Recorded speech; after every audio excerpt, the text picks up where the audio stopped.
Hey everybody, we're back with another, well, at least the part two of my MCU tier list ranking.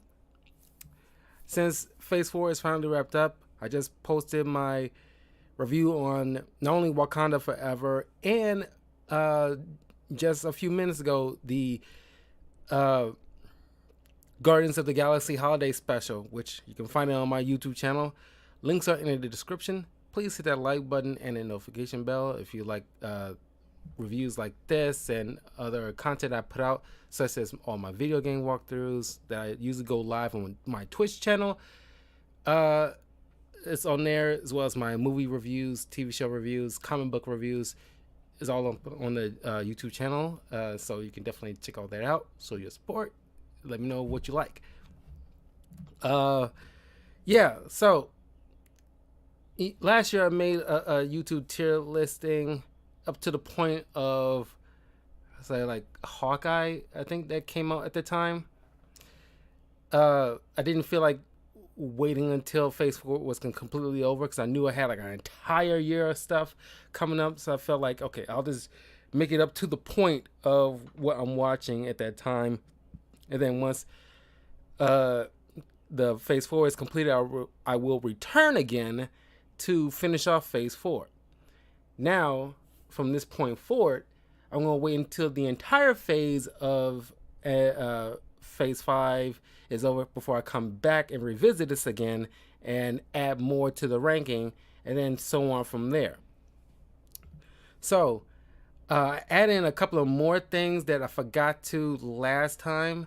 So I'll pull this up now. Hope you guys can see it. I had to, re-edit because I forgot one thing here.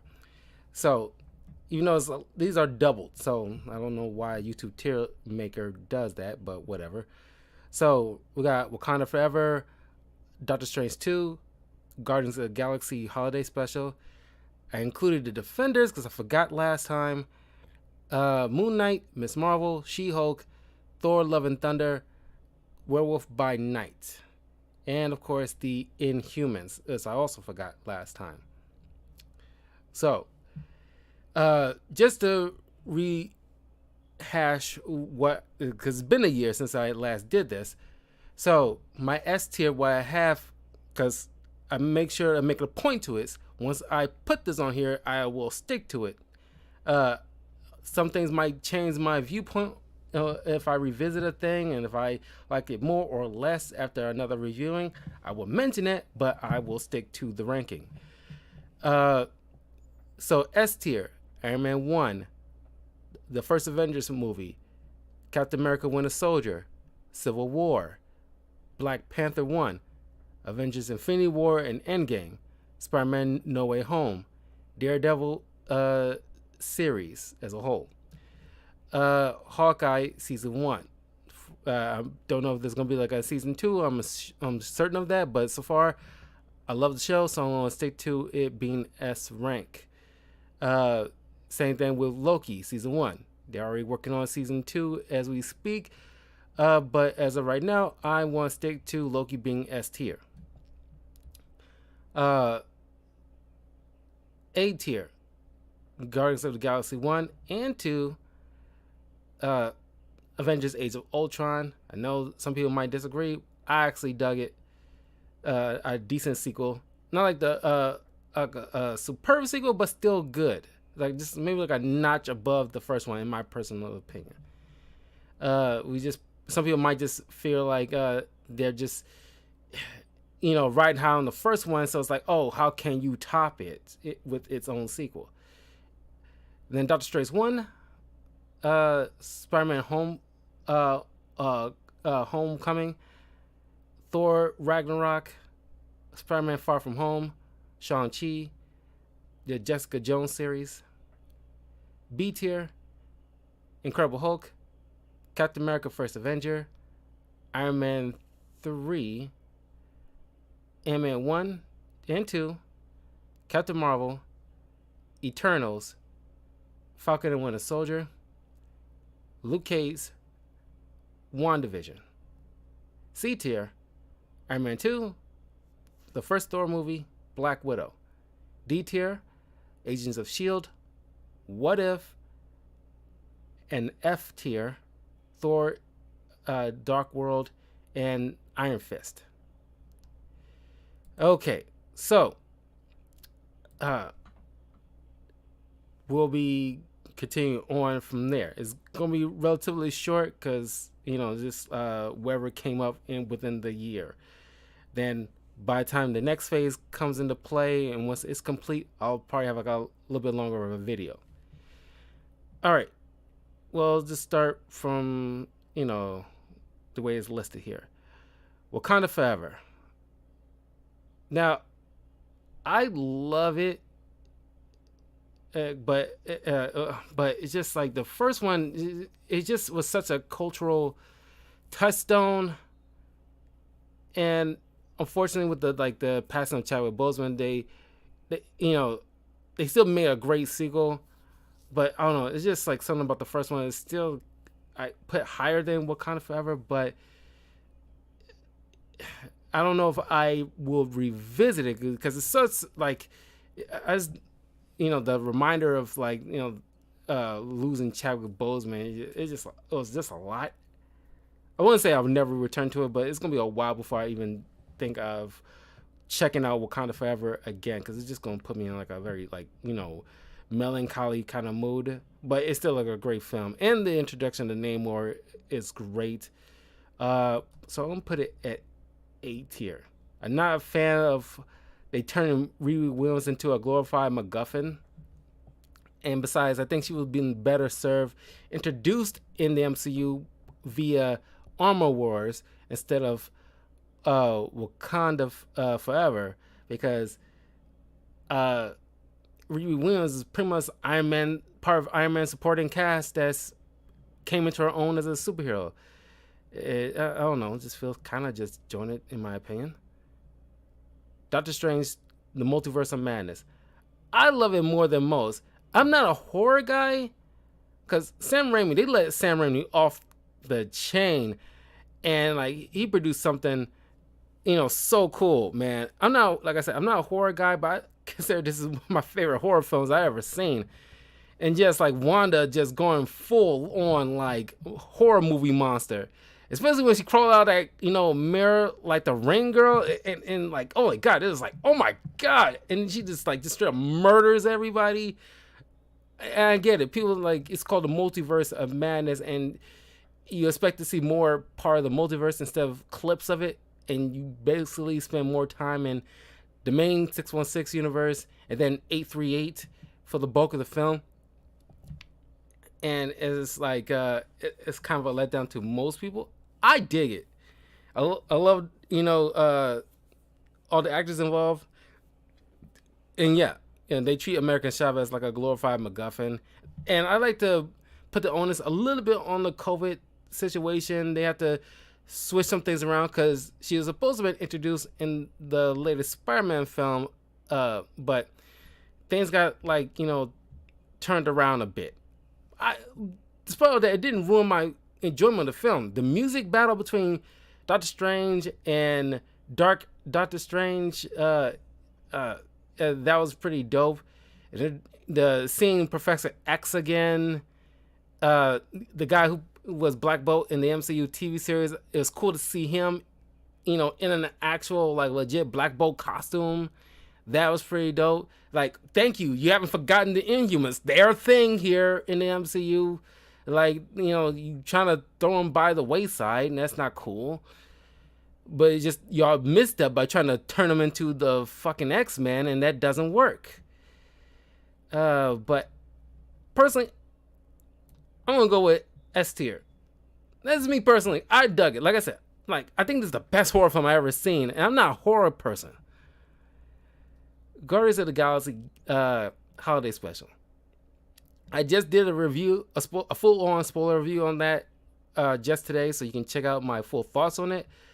I loved it. It's very fun. I think I like it slightly more than Guardians 2, but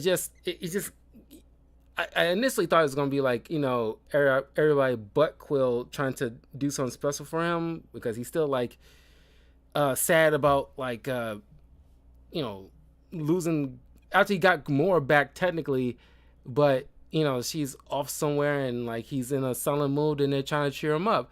But it's pretty much like a Mantis and Drax story, and these two are awesome together. And they're and I forgot to mention in my review that Mantis is Peter Quill's sister because they share the same father. And about ego and just like hooking up with random aliens to try to get that special kid, but that kind of thing. But it's a very heartwarming story. Got Kevin Bacon in it. The only downside, you got Kevin Bacon and Peter Quill reveres this guy as his personal hero, and it's like, you got Kevin Bacon. Why you don't have these two in like a dance off, or just partying and both dancing together or something like that? You'll never get this again. Why did you don't have it? But irregardless, I put it on the A tier list. I thoroughly enjoyed it. I just love Mantis in this a lot.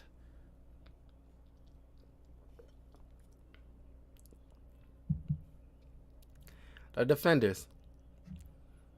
Because I forgot who was in charge of the TV stuff, Marvel side of things back then. But it's like you people were expected like the street level moment of the way we got from the first Avengers, but on the street level side of things, because aside from Finn Jones, everybody else seems like, oh my god, you just enjoyed seeing them all together. But Finn Jones' Iron Fist was great when you're pairing him with Luke Cage. Well, technically everybody else. I think like, I don't know what it is. It's like when he's by himself in his own little solo stuff, it's like he's not that good. But when you're pairing this character off with these other people, he's phenomenal. Especially when he's with Luke Cage, and it's like Heroes for Hire. That's what we expect, and it's fun. It's like, there you go, there it is. Why can't you just apply that to the single solo stuff? But like, it kind of fell short.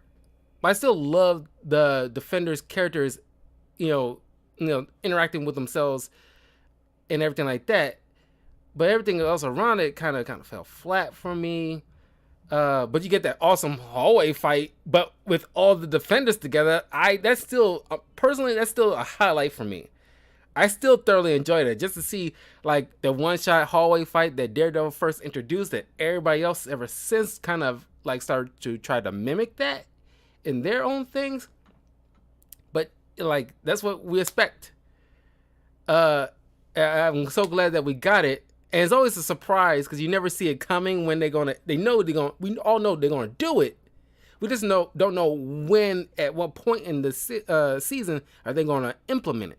And it was like, cool. You thinking like, like Iron Fist is going to his board of directors to lay down like, it's not cool, woo woo, but it turns out they're part of the hand, and then he about to get jumped on until Luke Cage just came out of nowhere and just like, backing him up. And then here comes Daredevil and Jessica Jones coming in the fight, and then you get this cool, awesome hallway fight with all four of these guys you've been following along for the longest. So I still dig some aspects of it. I can't give it like a complete failing grade, but you could still have done better. I think the Defenders it's a D still. Unfortunately, despite what I said, it's just like you had your moments, but you just couldn't get over that hill. You just, a few inches shy of getting over that hill for me. All right, Moon Knight. Oscar Isaac, man, I thought James McAvoy's performance in Split and Glass was phenomenal, with just portraying different personalities at like a flip of a switch, and just shows his credibility as a freaking actor. Oscar Isaac, he didn't have that many to work with as James McAvoy, he still did very well with three personalities. And like I love the costume, the two different costumes of Moon Knight. When season 2 comes out, I'll be very curious of what to see what costume for Jake Lockley will look like. Uh, but I love like the villain. I know the kaiju fight seems kind of corny, but I still kind of dug it, especially the look on uh Conchu. It's like, wow, that I know the CG, but it looks like it has some weight to it, even more so than She-Hulk. Ironically, it's like this dude has a presence, and it's like the horror aspects and the fact that this is like the first show that because around this time, that's when they started to add in that because they was about to add in Daredevil and the others into the oh my god, I forgot about adding in the fucking Punisher. Oh my god, that just reminded me. God dang it. Hold on, everybody, because I I'm gonna save. How can I save? Oh, screw it.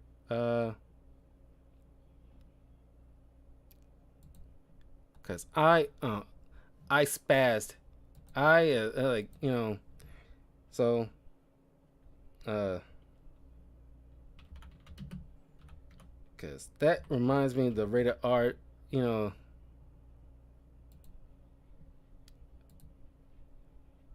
Like I cannot believe. Here we go. The Punisher. I completely spazzed on that. Oh my god. I forgot about that last time too. Ooh, oh.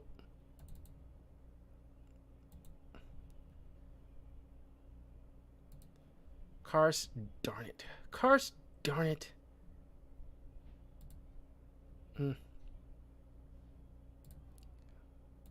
Let's see.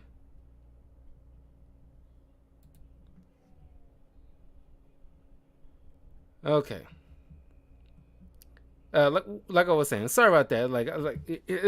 Marvel has so much at this point, you tend to forget.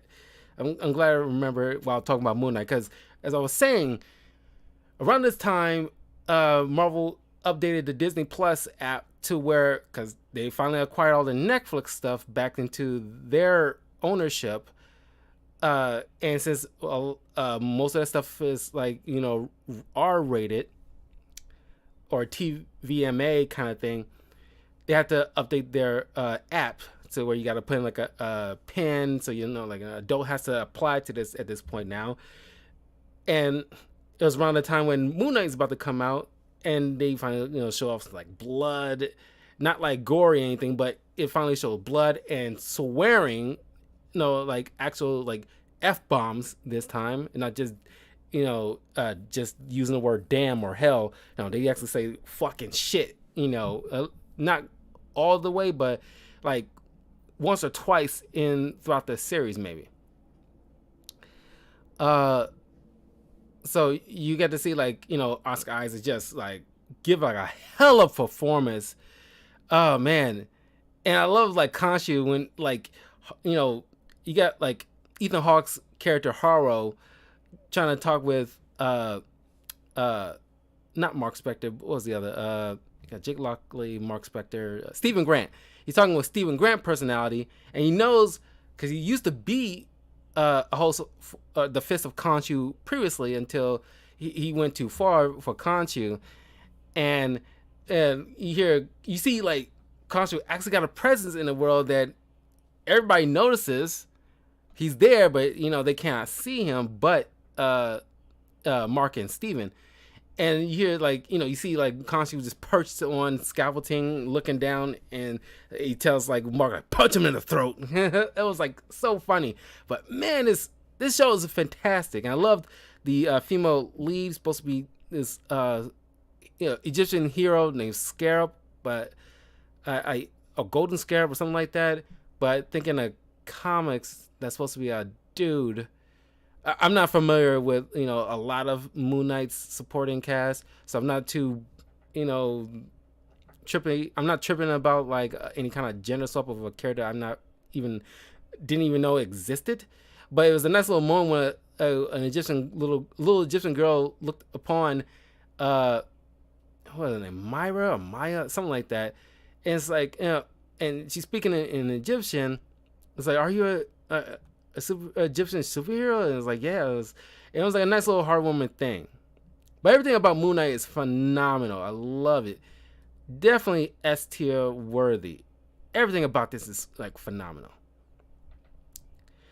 Now we got Miss Marvel. Now, I love Miss Marvel as a character. I've been a fan for a long time, and like even though the Avengers game sucked, her part is probably like her part and Kate Bishop's part is probably the two best parts out of the entire video game. And like everything about like learning about the partition, because our, as you know, America's school system kind of sucked and did us kind of wrong growing up with not giving us proper historical lessons about, you know, other parts of the world, the truth and everything like that. You know, we could have like, you know, knew about certain cultures and their history thoroughly. It's not like we haven't learned about certain stuff in history. Like we know of history, but they kind of gloss over or water down or just neglected altogether certain parts of history they're supposed to teach us. So it's like we're learning about events in history from a Marvel show that we probably should have learned a long time ago coming up in middle school. But it's a nice little learning thing. I think the actress who played Kamala Khan is such adorable young woman. She's so adorable. Sometimes I just want to give her a hug. She's so adorable. I love her. And it's like, you know, when I have kids, like I prefer to have a son, but if I end up having like a daughter, if I have a kid in general, if they're not as dorky as Kamala Khan, I'll be like kind of disappointed, because like she is so fun. But at the tail end of things, they dropped the whole mutant thing, and it's like other people are super excited, and it's like, no, I get the creator of Miss Marvel initially wanted Kamala Khan to be a mutant, but I guess they didn't have like this was kind of confusing.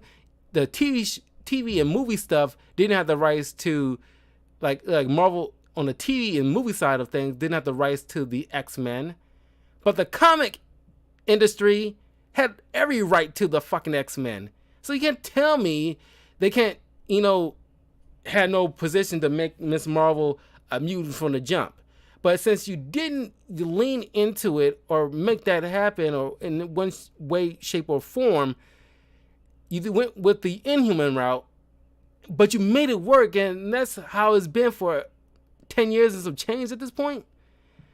And it's like, she could have just been like the Jubilee for the Inhumans, and like Kevin Feige and the others could have just like used her as a way to revamp the Inhumans, because the TV show did piss poor. You could have done it that way. And it's like, no, she's not a mutant. I'm sorry. In my mind, it doesn't change my enjoyment of the show all that much. But it's just like this retroactive retcon of something that has been like a solidified. It's not like Miss Marvel only existed a year ago, where you can just like, well, she's only been like a year, so I can change this. She haven't had that much history. But it's like, she's been in Inhuman for a long time, and that's what we gotten used to. You had no point in like the creator of this character in any interviews or what have you has been like fighting to trying to change that. She seemed, you know, been very content. I don't know the person personally or what's inside that person's head, but so far as I can see, it's just like everybody seems very content her being Inhuman. You can't just retroactively change that because you can now. It's like, you know, decide, oh, well, turns out Iron Man was a mutant all along because his genius is a mutation. And it's like, no, you don't just change that because like on a whim, because you have access to a particular roster of characters. It didn't sit right with me. I'm sorry. It does not sit right with me. But other than that, I'm still looking forward to the Marvels. But despite all that, I still want to give it like an A tier. It's still really good despite my issue. She-Hulk. Overall, I love She-Hulk. But as I mentioned in my spoiler review of the first season, which is up on my YouTube channel, youtube.com / talkative Carl, I like, the pilot and the episode with, like, Wong doing that, schlocky magician, and the last couple of episodes. But it's stuff in between, it seems like, kind of hit and miss. The bulk of the issue I have, and a lot of people are having, is that you selling this show on the fact that, oh, you didn't get much core stuff in Daredevil series. Oh, expect more of that here. You kind of sold us on that, and that's what we was expecting. And since you was planning on a She-Hulk show, why didn't you make sure you hire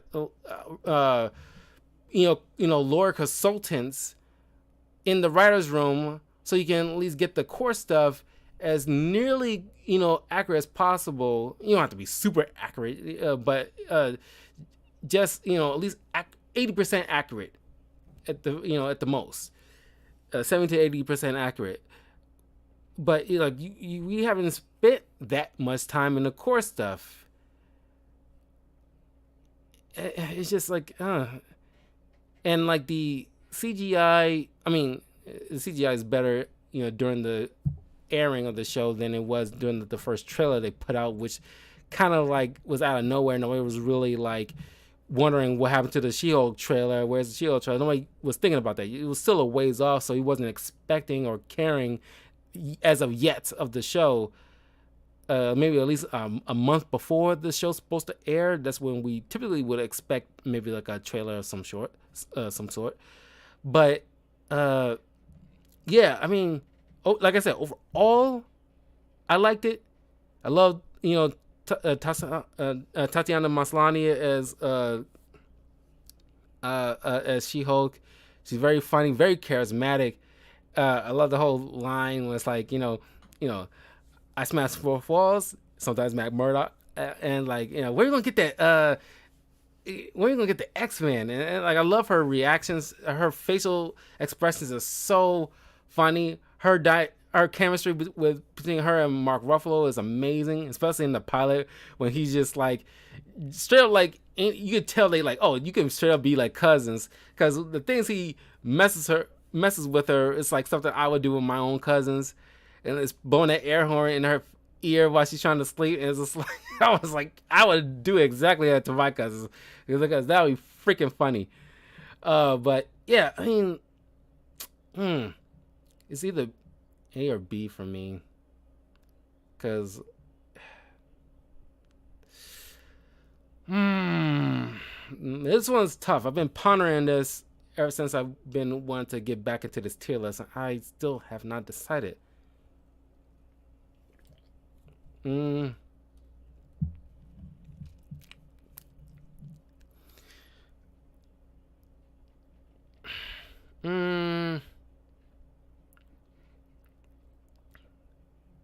you expect, and that's like, I'm gonna put it at a B, because they dropped the ball on a couple of things, like the asshole who secretly filmed her, like a sex recording of her, and like we didn't see him show up ever again. Like, he never got his comeuppance. You would at the very least show him at the end getting arrested with all these douchebags who created this forum to blast She-Hulk throughout the entire show.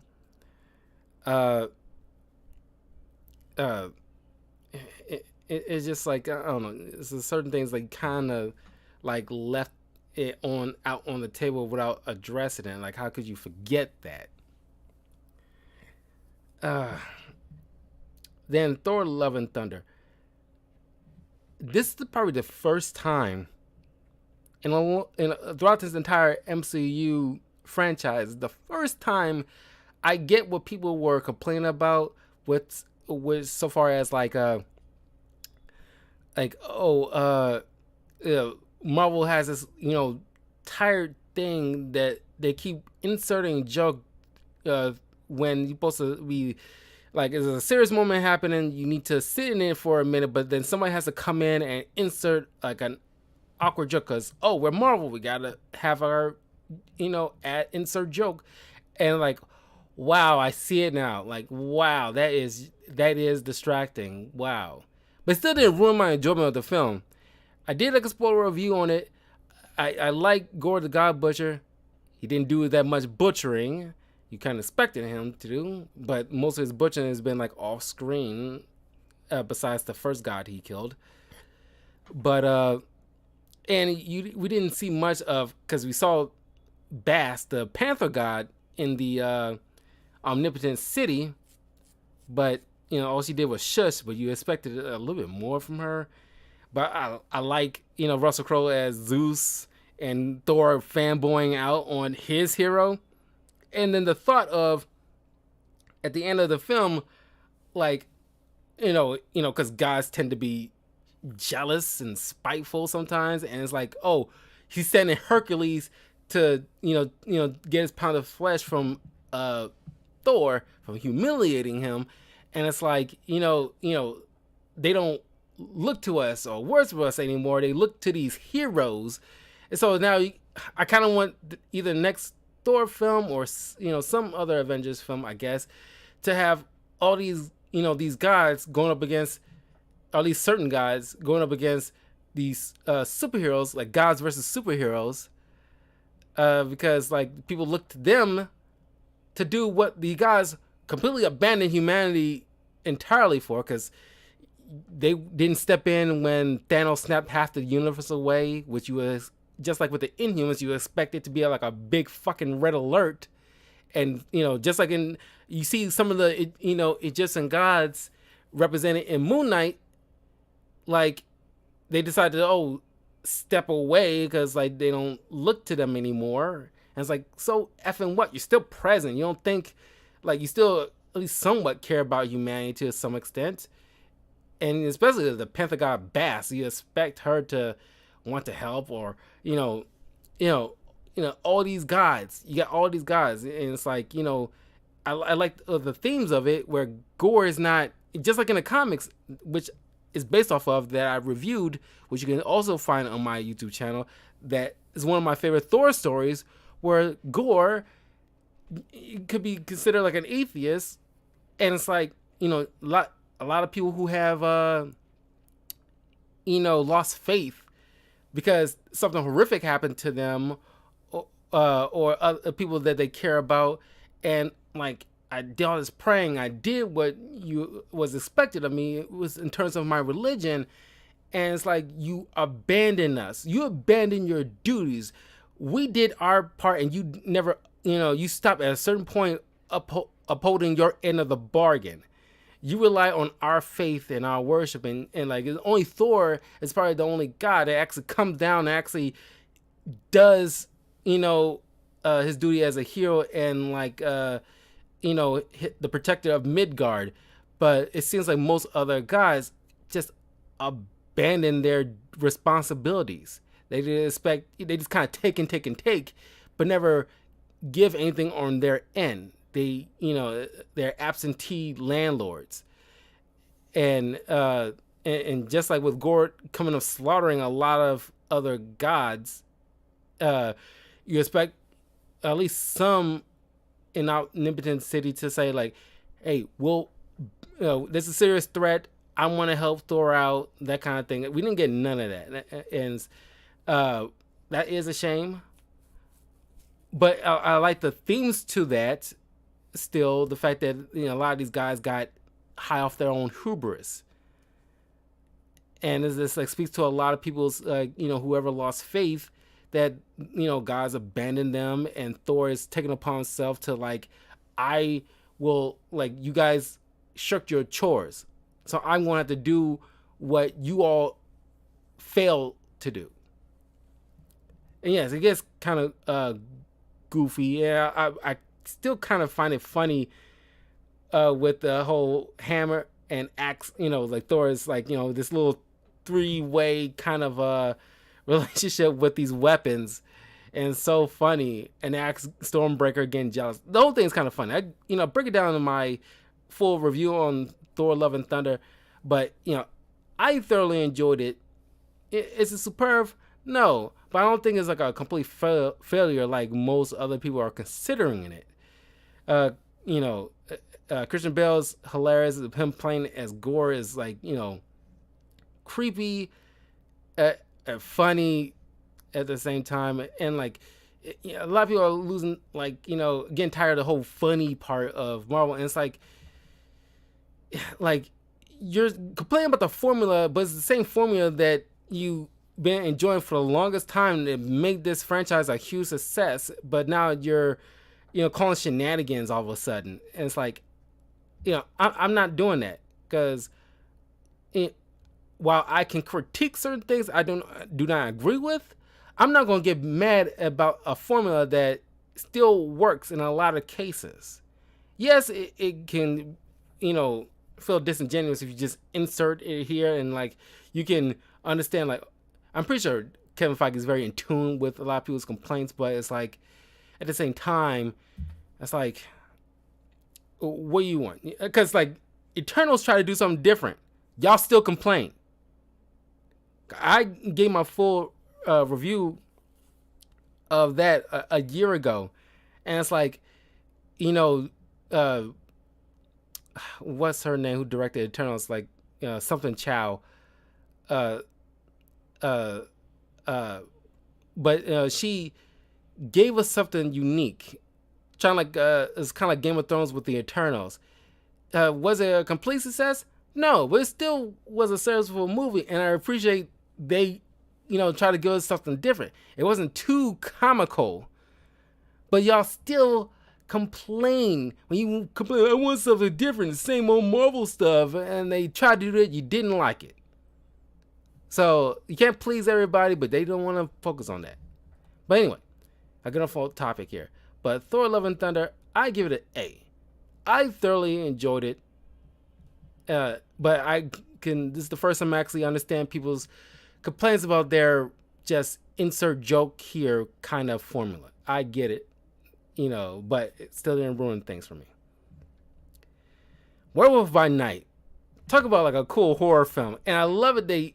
I kind of wish they kind of stuck it with the black and white all the way through, but I still thoroughly enjoyed the whole black and white aesthetic. The cinematography is fantastic. I love the look of the Wolfman. But I was thoroughly surprised that we got an introduction to Elsa Bloodstone. I did not see that coming. So if you don't know who that character is, think of her as like the John Constantine from Marvel. She's very, very good. I love her. Her dynamic with I forgot the guy who plays the werewolf, but I love these two dynamic. And like the shot where the werewolf just tearing people up, and you're remaining on that shot, and the black and white blood just splurting on the camera screen. It's like, oh my god, they going for it. And it's like, I've thoroughly enjoyed it. I love the introduction of Man Thing. He looks great. You know what?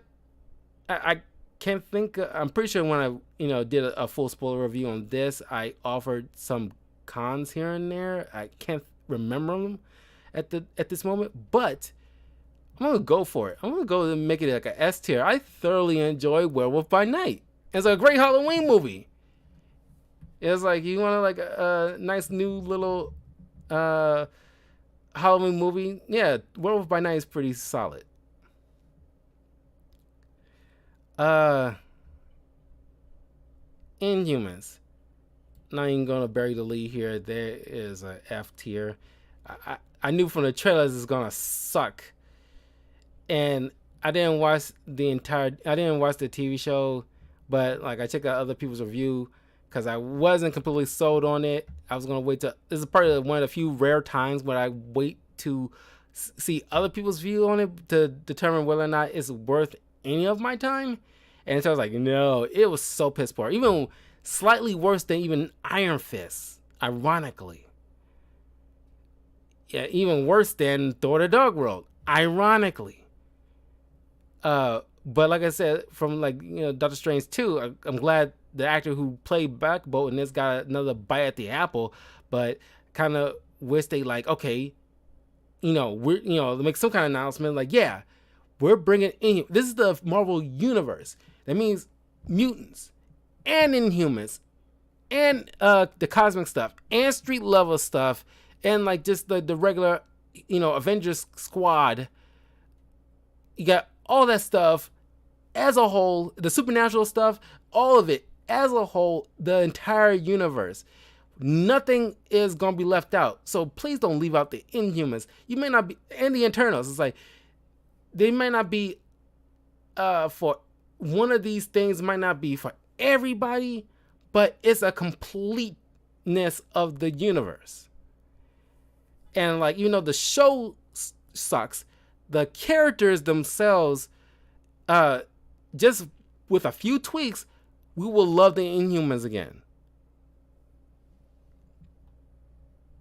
And finally, the Punisher.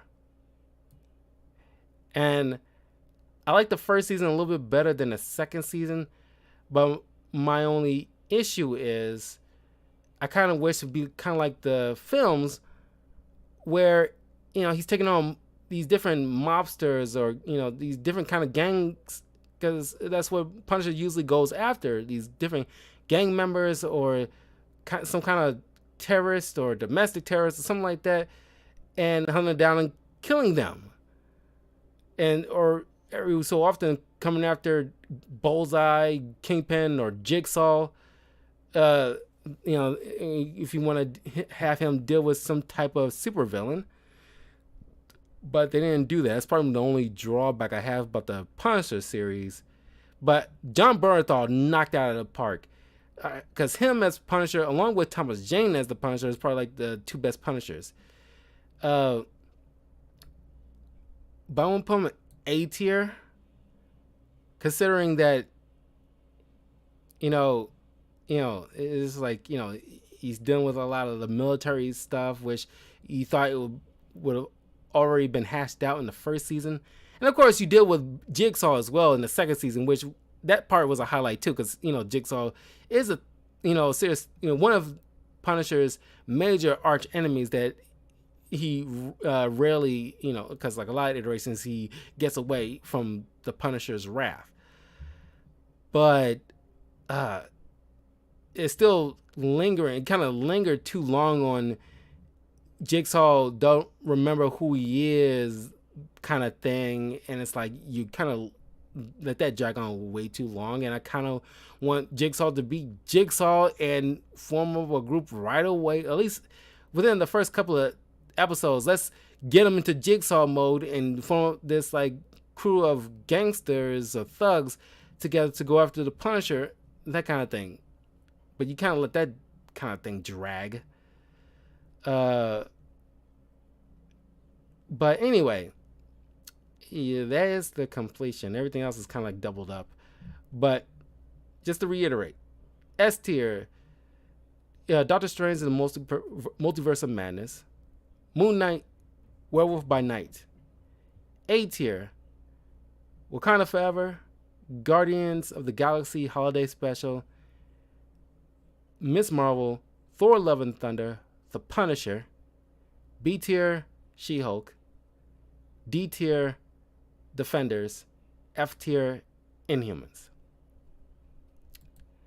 So, anywho, let me know in the comments below which one do you agree with me with?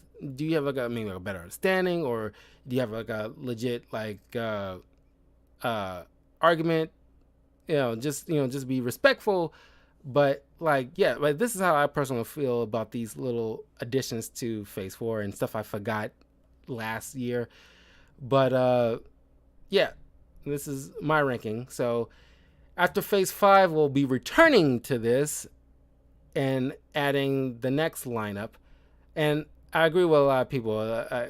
But some people say like, oh, Disney right now is, uh, prioritizing quantity over quality sometimes.